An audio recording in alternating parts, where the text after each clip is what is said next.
Okay, if you have ever played even a single match of Mobile Legends Bang Bang, you know this face. I mean, come on, the signature pigtails, a cannon that looks way too big for her to carry, Layla is, without a doubt, an absolute icon. And I mean that literally. She is the very first hero you ever get to control. She's your guide through that tutorial, you know? The one who shows you the ropes, how to move, how to shoot, how to take down that first enemy turret. For literally millions of players, she's where it all begins. So here's the million-dollar question. If she's the face of the game, why is she also one of the most controversial picks you can make? Seriously, if you lock in Layla in a ranked match, especially in the higher tiers, well, let's just say you might get some passionate feedback from your teammates. So what is the deal with Layla? All right, let's start at the beginning. As the first hero everyone meets, Layla is meant to be easy to pick up. Her skills? Super straightforward. Your goal? Shoot things from really, really far away. And let's be honest, holding that massive malefic gun for the first time feels incredibly powerful, right? She's the perfect, simple welcome to the beautifully chaotic land of dawn. But, and this is a huge but, that very simplicity is where all the trouble starts. This brings us right to the heart of her paradox. She is the textbook definition of a glass cannon. What's that mean? Well, she can shatter enemies into a million pieces, but she's just as fragile as glass herself. Yeah, her pros and cons are basically two sides of the exact same coin. On the one hand, she gets the furthest attack range in the entire game late game, and her damage is just insane. But the trade-off? It's huge. She has absolutely zero mobility skills. No dash, no jump, nothing. She is incredibly squishy, which is gamer speak for super easy to take out, and because she needs a ton of items and gold to get strong, she's basically a walking target for ambushes, or ganks from the enemy team.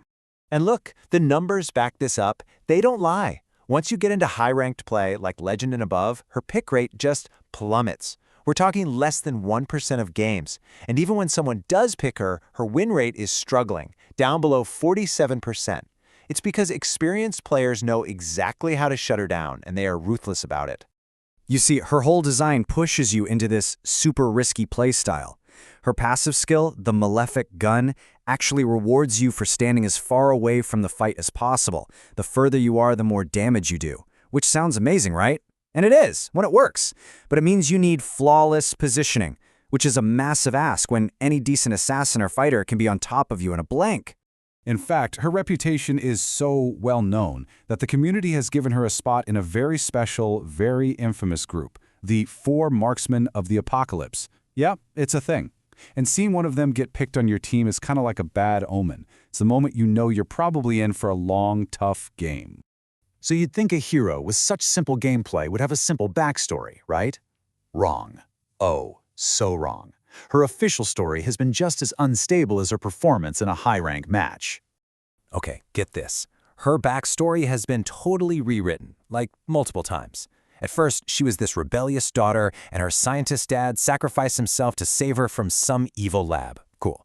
Then they retconned that, which just means they changed the story after the fact and said, nope, her parents actually died in an accident when she was a kid. And now, the latest version is that the hero Nolan is her dad, who traveled 16 years into the future.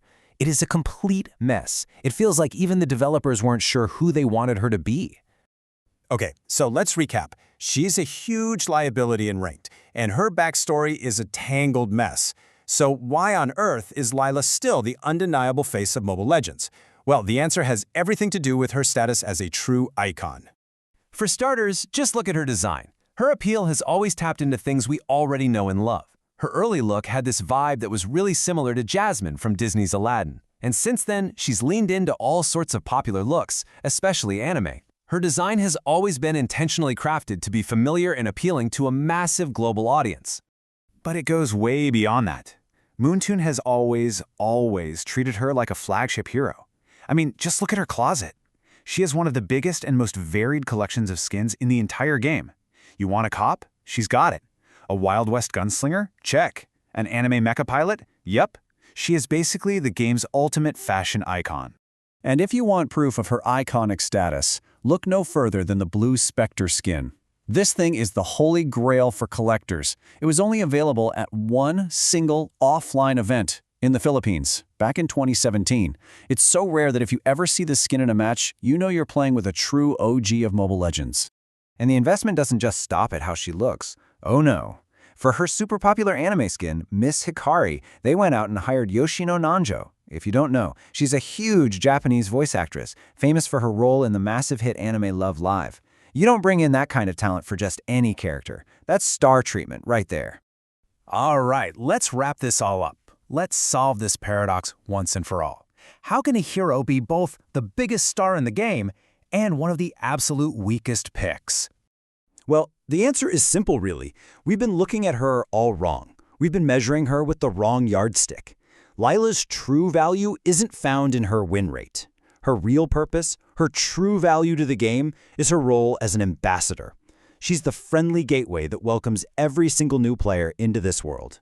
It all comes down to this. Her simplicity is her biggest curse and her greatest blessing.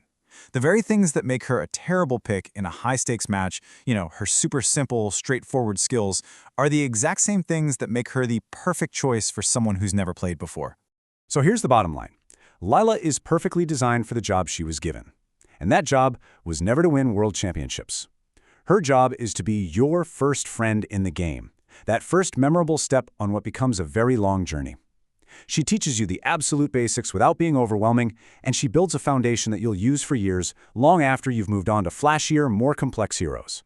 So I'll leave you with a final question to chew on.